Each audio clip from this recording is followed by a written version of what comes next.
Hello and welcome to a game that I downloaded yesterday. I would have uploaded the first video of it, except that the resolution in this game is not what it says it is. If you go into the menu and the game settings, um, it started out on this one, but it was actually running the full size of my screen, and even if I put it into windowed, it would still be the full size of my screen, which is 3440 by 1440, and that isn't an option in this list. There's no scroll bar, it doesn't get that big, and it wasn't until I actually changed resolutions that it really started messing stuff up. But the big problem that I had was that it was basically running the 2560 as the width of my 3440, and then it was pushing the top and the bottom of the screen off. So there's a lot of stuff that, while I was able to see it and interact with it some, the window was like up here. You couldn't see the windows that popped up on what I was looking at. So while I do have things unlocked because my first play, every time you come back to, this is called the Tavern, every time you come back to the Tavern, you basically start over. You get new followers to choose from, that makes a difference, but basically the way the game works is you pick from one of three heroes. The benefits and penalties that you get from that hero will affect that expedition, and then after that you pick a follower, and that's the creature that you start with to fight. So for example, this here is how many chances they have to basically reset the blessing if you die. I've never had to use that, but I've never played on a higher than lowest difficulty. I believe after beating the game the first time, which I have done, you can unlock hard difficulties, and I just haven't done it. This is your control, it's your leadership. This is not necessarily how many units you can put on the field, but it at the same time is. Basically, units have a leadership cost to put them out. And so most of them cost between 8 and 10 points. If you have some abilities, looks like none of these three have it, but like this one where it increases the cost of all followers by 1, that means, well, he has 4 more points than Viola does. That means after 4 followers, those are all eaten up at no benefit, and then everyone after that costs extra. I'd be better off using Viola and just gaining 4 points through leveling up, and then every point after that is not impacted, unlike his. So I don't really like any of these three. Because I've played through, I have these mercenary reset contract things, so I'm going to refresh that. I don't really care so much about skillbook consumed. Eh.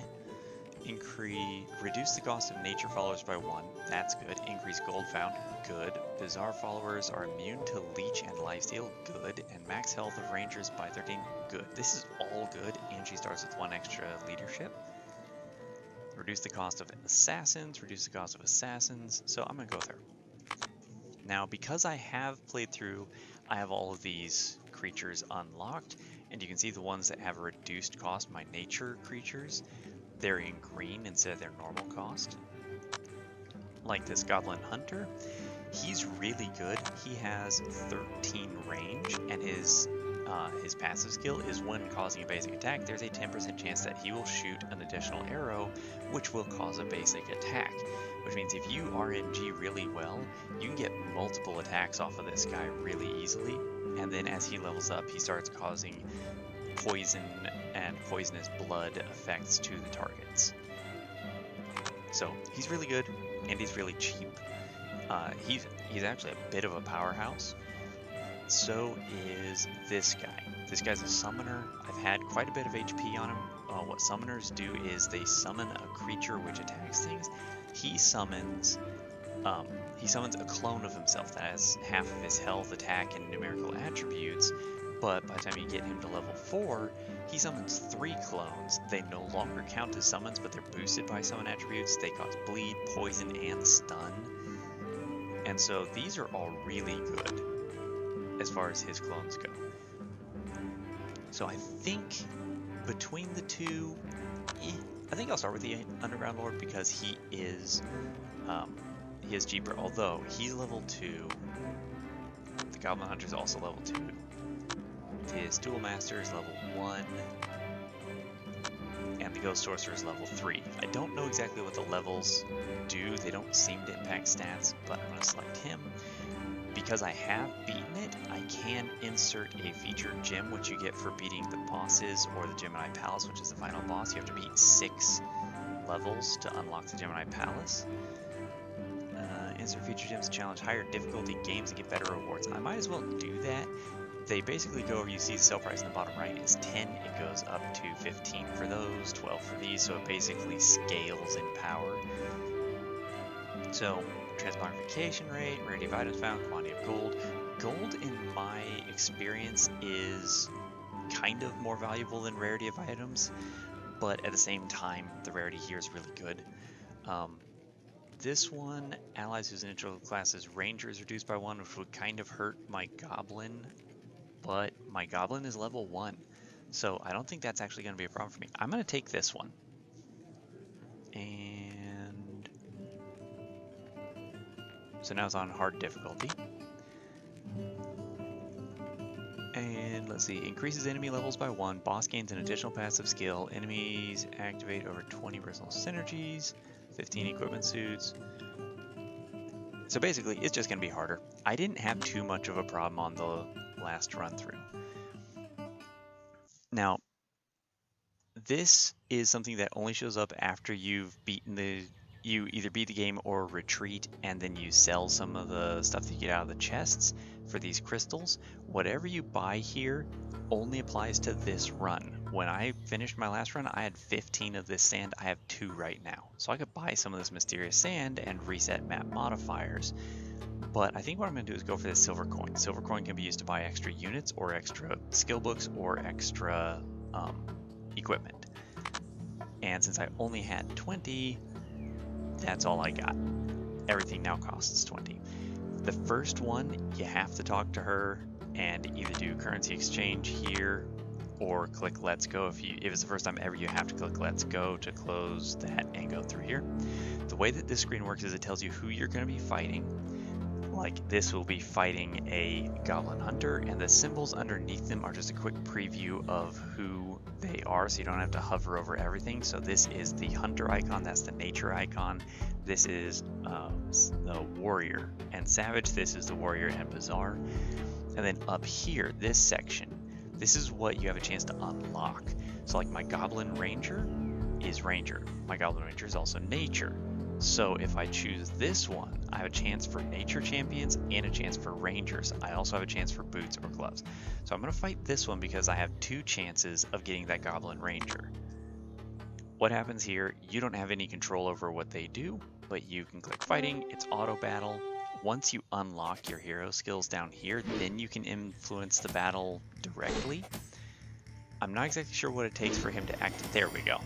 He just activated his clone. I think he had the mana, but he needed the cooldown. Oh, this is not going well for me. That was definitely harder than it has ever been in the past. So I'm going to want to dedicate points to getting heroes. Dodge chance could be good. Reduce skill cost. I don't know how much that's going to influence. Spell defense and defense penetration. Attack power, attack speed. That would definitely help. So because I have 6 here, what I'm going to do is I'm going to buy this, spend 1 to refresh, which leaves me with 3, and pray for something. That's a savage, that's a human, there's a ranger, and he's level 1, so that's not actually going to impact it by having my negative effect. Wait, no, I don't have a negative effect on that. It's this that has the negative effect, I think. So I can get this Holy Mecha, or I can buy something else to equip. So I think I'm gonna get the Holy Mecha. Once you've done these, you lose them. You get them all refreshed at the next map, and you can pay to recharge them, but I find it's better to pay up here and increase your leadership. So I've got 8 of 16, which means this guy costs 9. I need to buy 1, and then I can put him in. This guy actually has a synergy that I've unlocked. If I can get the Fire Warlock and the Mana Addict, he has unlimited range. So from any of these positions, he can shoot anybody on the map. I'm actually going to move up here. This one has a 12 range. It's really good. And then I have these attack speed increase. I'm going to throw that on him because it should influence his clone. Now again, nature, good. Ranger, good. This guy's another melee. This is a summoner, so she's going to be kind of on par with my ranger. And this is Ghost Sorcerer. That's the one that I have at level 3.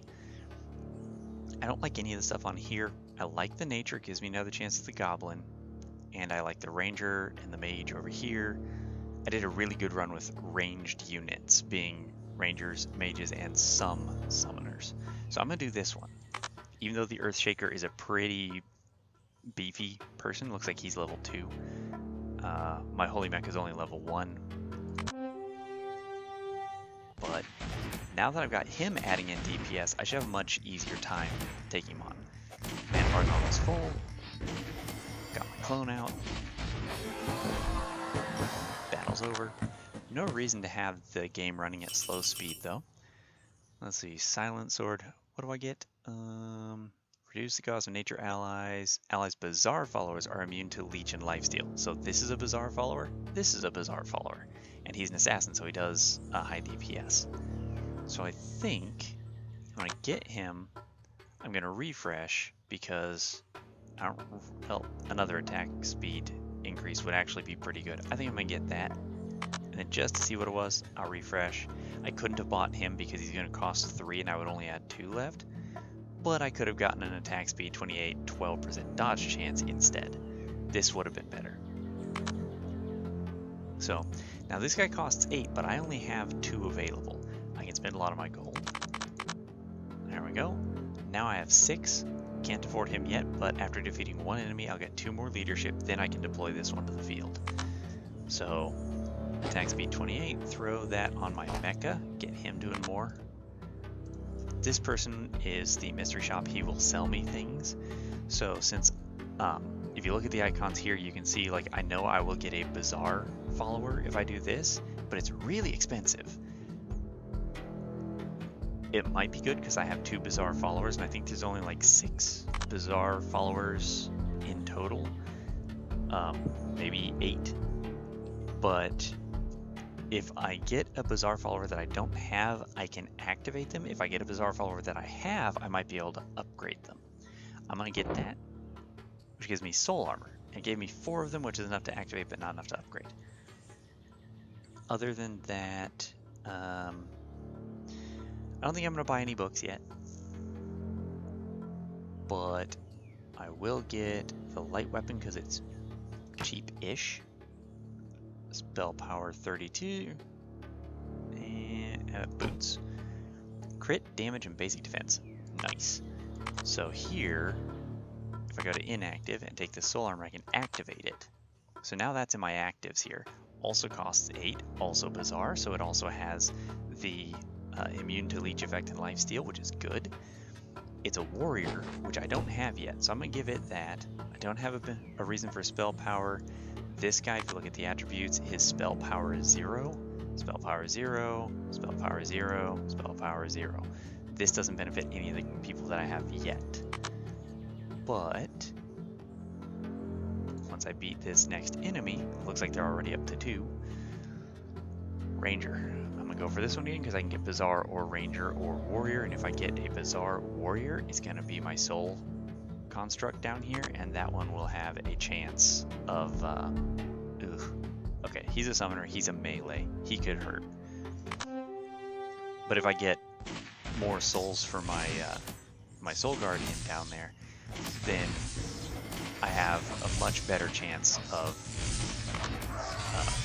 winning battles, because when you upgrade them, they're significantly more powerful. Okay, so Dark Amazons is a demon, Ghost Sorcerer is a nature, so I can make him cheaper, and he's a mage, which is good. I do own one of these Night Owls, so I could increase that, but I think I'm going to buy him because he's actually a 9-point unit that I can deploy for 8. And then refresh to see if there's any gear I can get. This is, of course, the best one. Spell defense, penetration, and spell power. I'm going to buy that one because I just got, let's see, Chaos Vortex is actually pretty good. I'm going to activate that one.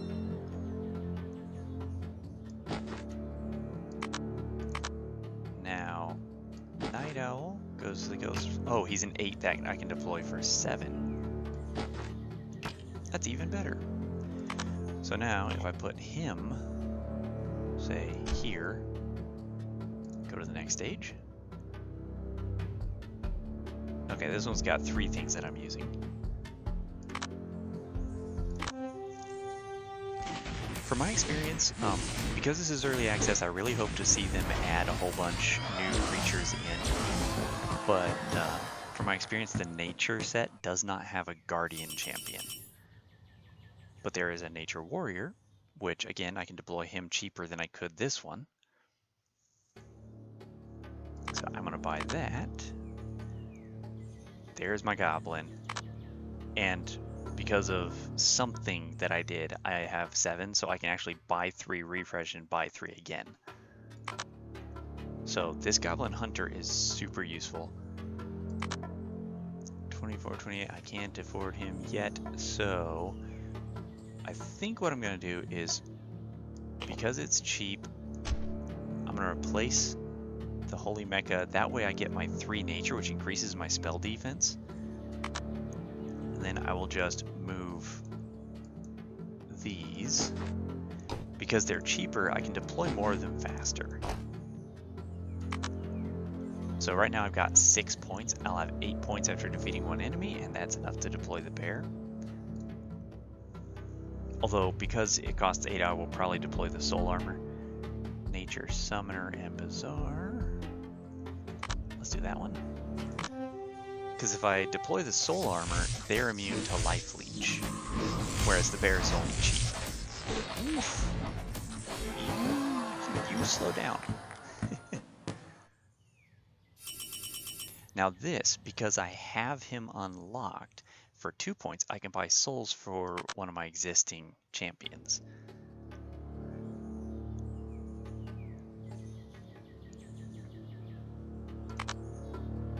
There's another soul for him.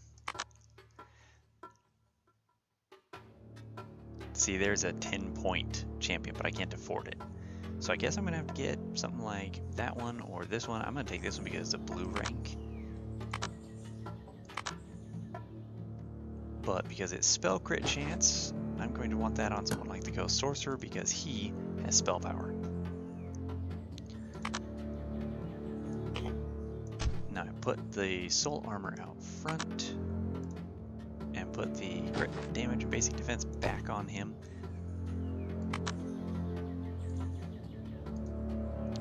This guy will trade 2 skill books for a 3rd skill book, and he is expensive. So next. This is not keeping up with me, it's just that I'm because of the hard difficulty, they are deploying faster than they normally would.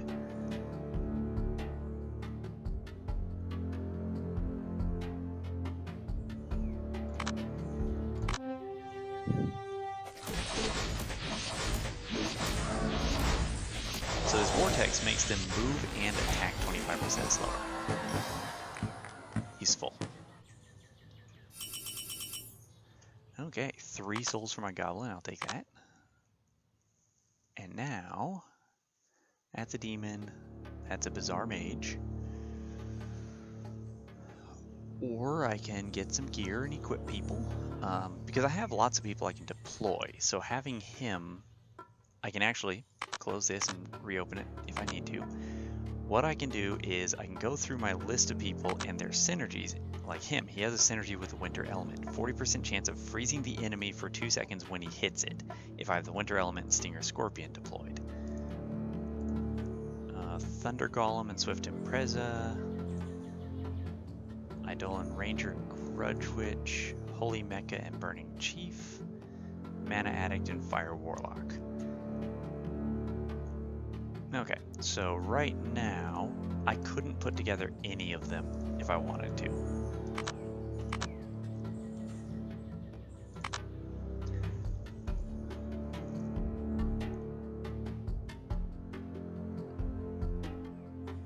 but I will buy him just in case. And then I should have gotten that. There's the Burning Chief, so if I had refreshed again, that would be one of the people that I needed to get a synergy working.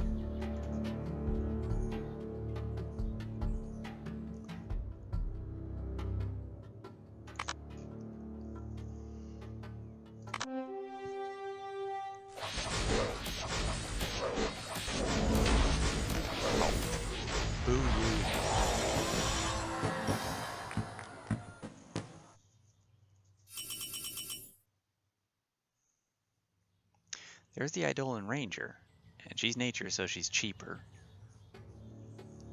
And she's actually really good. I'm gonna get her.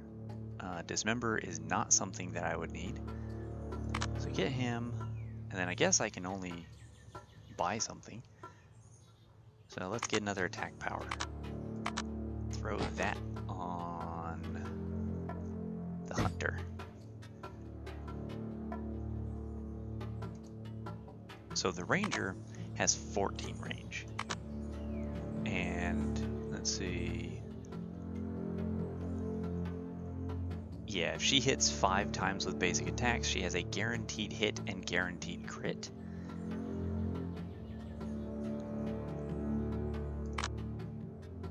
And I have 4. Yay.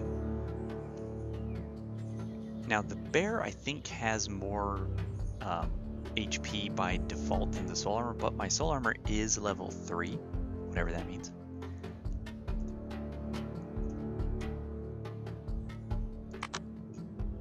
This is something that I need in order to get the synergy on him, or her, it.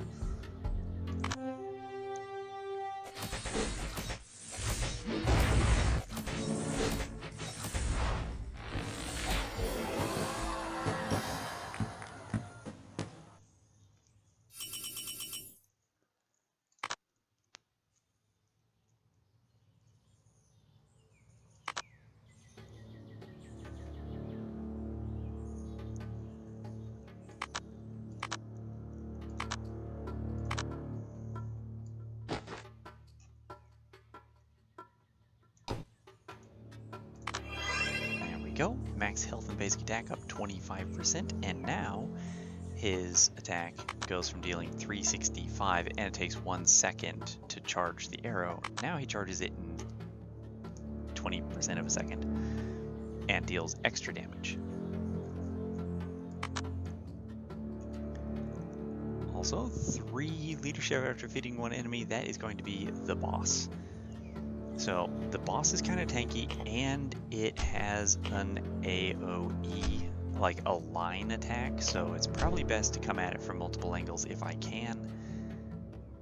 There's no way I'm going to be able to put anyone else out there.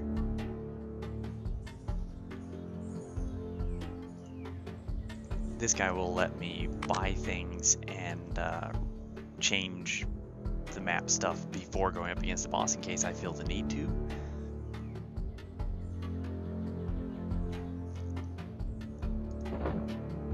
Okay, I got 5 Eidolon Ranger souls, so I'm probably going to swap out the Goblin for her.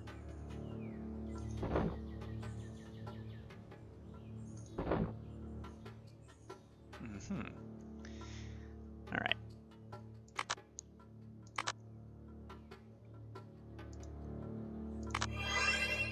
Because if I were to compare, she has 1800, does 128 basic damage, and 0.59. 1600, well, he's not that much worse. And he attacks a lot more frequently, and he has a chance to attack again. Although part of that is his attack speed increase. But still.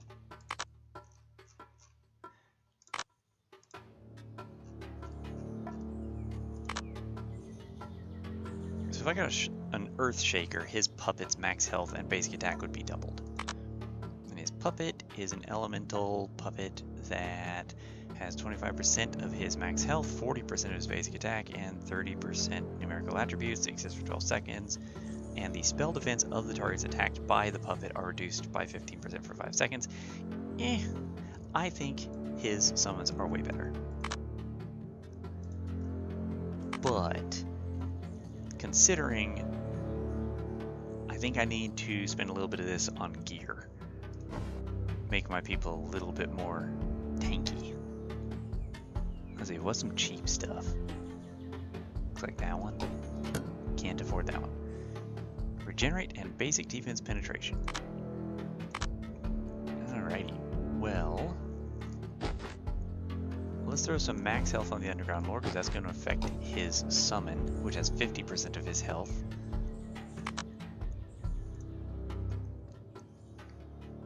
And did I throw? I did. Throw that on the soul armor. Because the regenerate health is going to help keep her alive.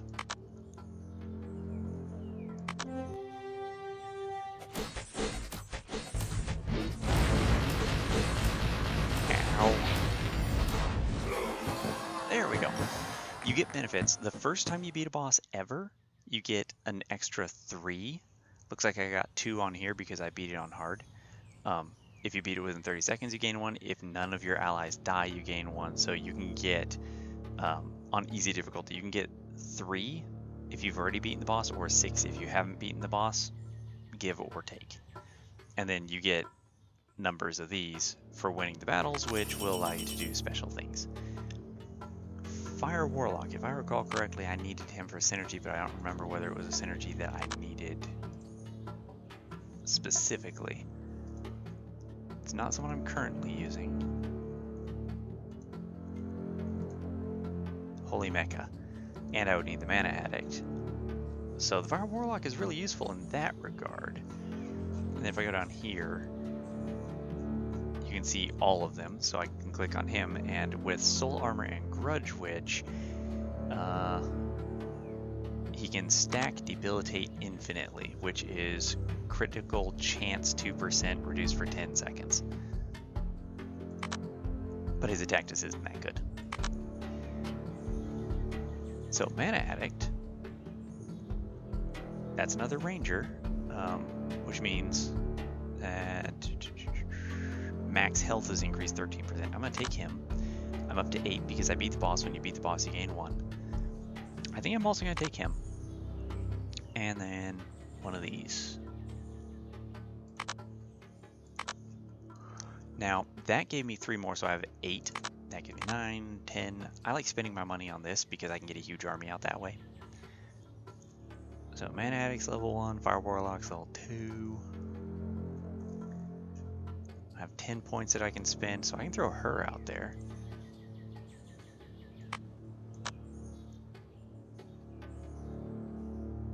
Let's throw more attack speed on him, because the more he shoots, the more his basic attack, the more chances he has to fire this, and the more he fires this, the more he attacks.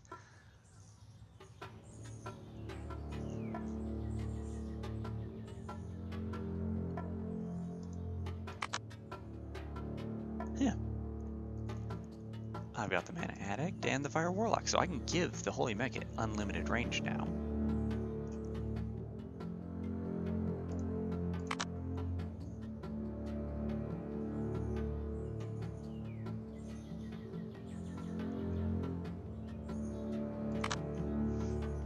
Okay.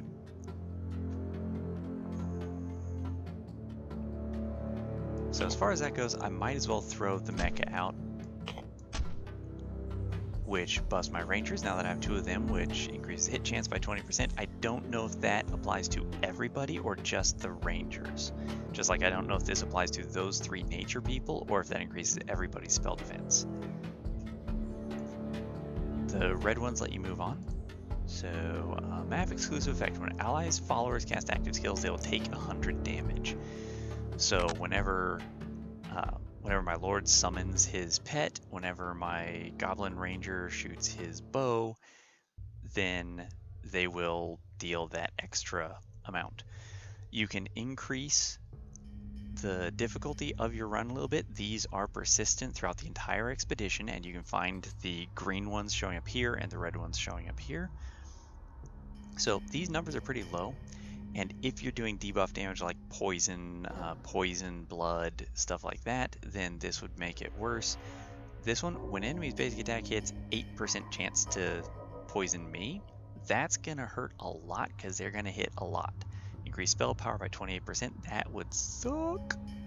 That would be 28% more damage from every mage that they have. Gold find, rarity of items is good.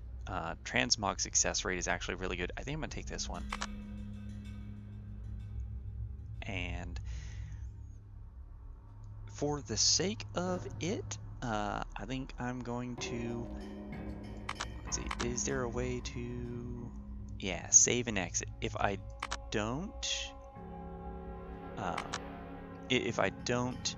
end the expedition, I get to pick up here next time I play, but this is 30 minutes in. So if you like the game, if you like the combat, once you get to 2-2, World 2, Level 2, so this one, once I get there, I can activate a second book like Withering. I can put Withering on there. I can put God's Wrath on there because I have enough books for that too. The ones that I personally like are Chaos Vortex, Rebirth, and Power Field, but God's Wrath can be good for knocking someone out. It stuns them for 1.5 seconds. I'd much rather have Power Field, Rebirth, and Chaos Vortex. Shelter is also really good if everyone's teaming up on one enemy. Or one ally. So, if you like the game, it's currently really cheap on Steam because it's in early access. I don't know if the price is going to increase, but they've already got a lot of quality put into the game. They do need to fix a few things as far as, like, what is it? There's definitely spelling. Guardian is spelled properly here, but there are a lot of places where Guardian is not spelled properly, unless I downloaded a patch before playing. Not sure where, probably in the collection, but there are just little things here and there. When you're looking at epic stuff, there's a number of things that are spelled as Ekip, as you can see right there, ECIP. And so there's just some spelling errors. There are ways that things are phrased that just don't really make the most sense and could, I think, like some of the synergies. What was it? The Fire Warlock? One of them, the synergies, the phrasing on it was really confusing. The skills, the passive skill, one of them has a passive that's really confusing. And then some of the other abilities that you can get just don't entirely make sense. So the game has a lot of room to improve, but it's already really solid for what there is. It's less than $15 on Steam. I'd highly advise checking it out if you're interested in this kind of game. The most allies I've had on the field at once in a normal difficulty game was 9, and I was just about to be able to get a 10th. When you're on the map screen, you can actually click on one of the blue ones and pay, I think it's this mysterious sand, and you can restart that map. It just increases the level of all the enemies you fight by 1. So if you've gone through 3 or 4 maps, or if you've gone through all 6 maps and you don't want to fight the Gemini twins, then you can go through the 6 maps, level up, get a huge army, and then reset that map and increase the level of the enemies by 1 and go through it again. And so you can continue leveling up and buying more leadership. I think once you hit 80, you no longer gain leadership naturally, or I just happen to combine leveled leadership and leadership purchases so that when I hit 80, it no longer leveled naturally and I had to buy more. But regardless, yeah, really good game. The way that they have things set up, the synergies, the way that the equipment on the champions increases their stats and effects and changes how they work is great. The way that the hero skills interact with the battle and affect that is really good. I would like to see them do a little more work on the settings in here, because like when I went windowed at that resolution, when I went windowed at a lower resolution, it was still the size of my monitor. And so it would just be nice if they would fix that so that the resolution actually scales properly to bigger resolutions and isn't odd. Also, with the borderless window being borderless, you can't move it, but when I clicked borderless window, it shifted everything off to the side, and like from here to the left was off the side of my monitor, but I couldn't move it. So that was also a problem. There are a few things. A lot of them are really minor. I mean, there is very little polish that this game needs in order to be an absolute contender, but you know, just little nitpicky things. So, hope you enjoyed. Sorry for rambling again, but you know, like, comment, subscribe. Let me know. The game's really fun. I will be playing more of it. Let me know if you want to see more of it, and have a good time. Have a good day, good night, whatever time of day it is for you, and see you in the next video.